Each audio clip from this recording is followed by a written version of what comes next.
नमस्कार. श्री स्वामी समर्थ उत्कर्ष ज्योतिष चॅनलमध्ये आपल्या सगळ्यांचे स्वागत आहे.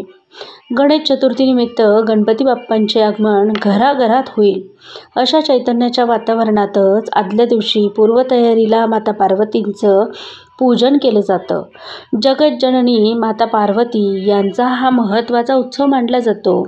या उत्सवाला व्रताचे स्वरूप मानतात.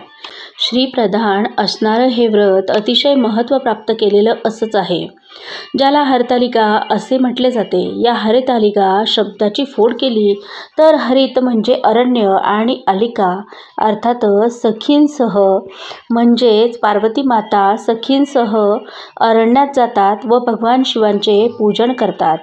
म्हणूनच त्याचे नाव हरतालिका असे पडले असावे. हरतालिका या व्रताचा कदाचित मुख्य उद्देश असावा की ज्या घरामध्ये गृहलक्ष्मी किंवा गृहस्वामिनी म्हणून गृहप्रवेश करते त्या मातेच्या स्वरूप असलेल्या भगिनीचा सन्मान व्हावा आणि त्यातच पतीचे प्रेम मिळून पतीची साथ मिळावी, सोबतच पतीकडून मानसन्मान केला जावा. या उद्देशाने हरितालिका व्रताला अनन्यसाधारण असे महत्त्व आहे.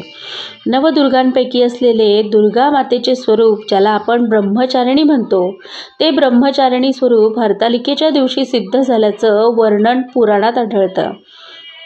भगवान शंकरांना प्राप्त करण्यासाठी जगज्जननी पार्वती मातेने कठोर असे तप व आराधना केली. ज्या कठीण अशा उपासनेने भगवान शिवांना माता पार्वतीने प्राप्त केले, त्या उपासनेची जोड आजपर्यंत कोणी केल्याची आढळत नाही. भगवान शिवांना पती म्हणून प्राप्त करून घेण्यासाठी जगन्मातेने अरण्यात नदीकाठी आपल्या सखींसमवेत भगवान शिवांच्या वालुका लिंगाच्या स्वरूपात पूजन केले आणि तपस्या करत असतानाच पार्वती मातोश्री फक्त फलाहार घेऊन जलग्रहण करत असत, तर कधी निर्जळी राहत असत. व या व्रताचरणात पार्वती मातेने अनेक वेळा झाडाची खाली पडलेली पिकलेली पानं खाऊन देखील हे व्रत केले, ज्यामुळे त्यांना अपर्णा असेही म्हटले जाते. या व्रताची पराकाष्ठा पुढे चालून अशी सांगितली जाते की जगन्मातेने फक्त वायुभक्षण करून हे व्रत केले व त्यानंतर पार्वती मातेने जो श्वास आत घेतला त्या श्वास आत थांबवून ठेवल्याने अंतर्मुख होऊन शिवाराधना सुरू केली. या विश्वाचे मूळ असलेल्या प्रकृती स्वरूप माता पार्वती असल्यामुळे ब्रह्मांडातला प्राणवायू त्यांनी रोखून धरला. ब्रह्मांडातला प्राणवायू त्यांनी श्वास रोखून घेतल्यामुळे आहे तिथेच थांबला आणि म्हणून देवांमध्ये गडबड सुरू झाली.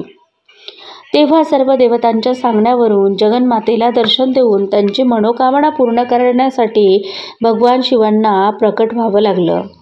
त्यावेळेस भगवान शिवांनी पार्वती मातेला सांगितले, तू माझा आधार आहेस आणि म्हणूनच आज जन्मोजन्मी तुझा पती म्हणून मी आहे आणि तूच माझी शाश्वत पत्नी आहेस. या आशीर्वादाची पूर्तता ज्या दिवशी झाली तो दिवस हरतालिकेचा.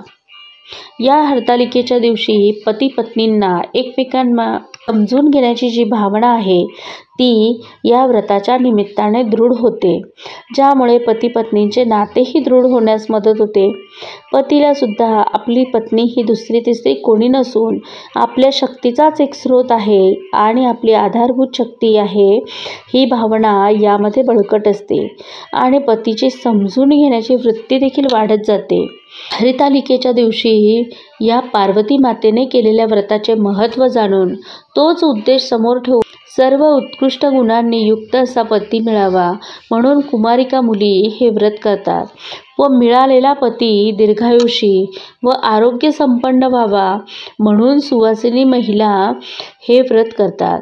भाद्रपद महिन्यात येणाऱ्या हरतालिका हे व्रत वर्षा ऋतूत येते. वर्षा ऋतूत वटसावित्री, मंगळागौरी आणि हरतालिका ही व्रत महाराष्ट्रातील सर्व स्त्रियांची अतिशय आवडती व्रत मानतात. त्यातल्या त्यात हरतालिका व्रताचे खास वैशिष्ट्य म्हणजे या व्रतात भगवान शिवांना माता पार्वती समवेत पूजन केले जाते. जाते. ज्याप्रमाणे पार्वती मातेने व्रत करून शिवाची अर्धांगिनी झाली, अशी दृढनिश्चयी व स्वाभिमानी पतिव्रता पार्वती ही आर्य स्त्रियांचा महान आदर्श आहे आणि म्हणूनच तिचे पूजन करून तिच्या पतीला उदंड आयुष्य व आरोग्य मागायचे असते आणि स्वतःचे सौभाग्य अखंड राहण्यासाठी तिची प्रार्थना करायची असते.